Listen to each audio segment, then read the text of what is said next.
Unang-una, isang pinakamalaking kasalanan ni BBM sa mga magsasaka yung batas na pinirmahan niya sa last year kung saan ay pinayagan niya yung mga dayuhang mamumuhunan, no, na pwedeng mag-rent ng 99 years sa ating sa ating agricultural land.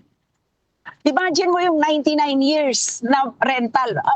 Ano na yan, lampas isang buhay na yun. No? Pangalawa ay ipinagpapatuloy niya yung RA 11203 o yung rice liberalization law na pag-asa sa pag-i-import ng ating mga pangunahing pangangailangan sa pagkain, no, na given na lahat ng mga objective ng batas RA 11203 ay kabaligtaran yung nangyari. Like pangako nito maging 25 pesos per kilo ang bigas, uunlad ang ating mga magsasaka, yung presyo ng bigas sa palengke ay may stabilize niya. Pero anong nangyari, Miss Justin? Talagang ay isa sa driver ng mataas na inflation ay yung mabilis at napakataas na presyo ng pagkain, lalong-lalo na yung bigas. So wala kaming maisip na nagawa ni BBM na positibo para sa mga magsasaka. Kasabay niyan ay yung malalaking problema natin, malalaking issue na kinakaharap ng ating mamamayang Pilipino, lalong-lalo na yung pagsirit ng presyo ng mga bilihin, pagkain, yung napakataas na singil sa mga serbisyo like kuryente, tubig, mga health, ay talagang yung pagsaspribado nito ay nagresulta ng napakataas na singil, no? Kailangan pumila ka 2 araw sa hospital bago ka matignan ng doktor.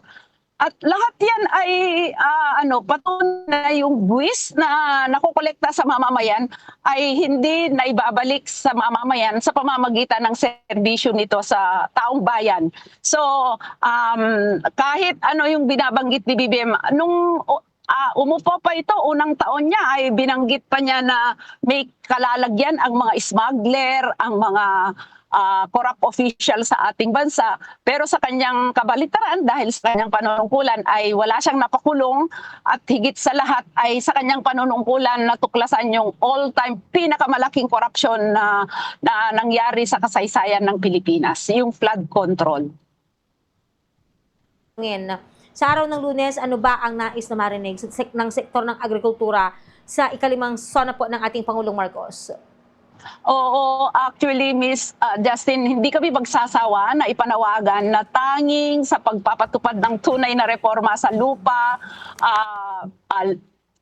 pagpapaunlad sa kanayunan, no, support services, support subsidy sa ating mga magsasaka, paghihinto sa nagpapatuloy, lumalalang land use conversion sa ating mga kalupaan, mga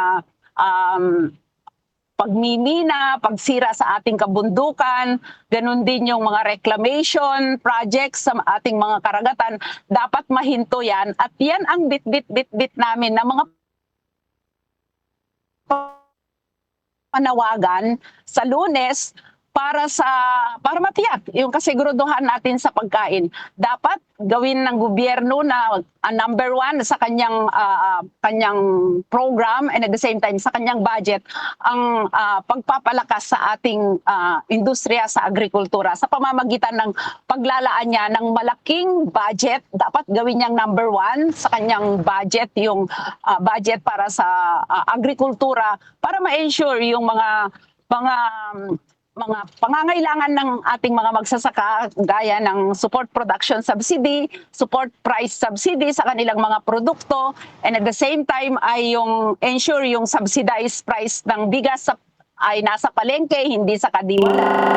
Siyempre yung pagbabasura sa RA 11203 o yung rice liberalization law.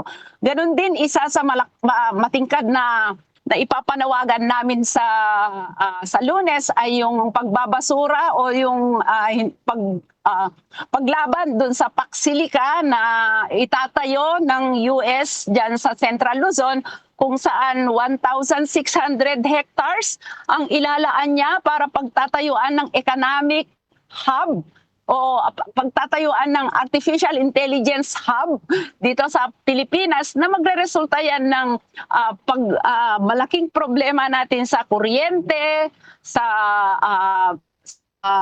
tubig, dahil napakalakas gumamit yan ng tubig at saka ng kuryente na sa US ay ano nila yan, nilalabanan nila kasi magiging kaagaw ng kanilang mga populasyon, ng kanilang mamamayan sa paggamit ng tubig at ng kuryente. At ngayon ay nandito, kaya isa yan panawagan namin na dapat hindi matuloy o di kaya dapat hindi ituloy yung proyekto na yan na kasabwat ang imperialistang US na kapag nangyari yan ay magiging magnet ang Pilipinas sa gera na inilulunsad ng US sa ibang bansa.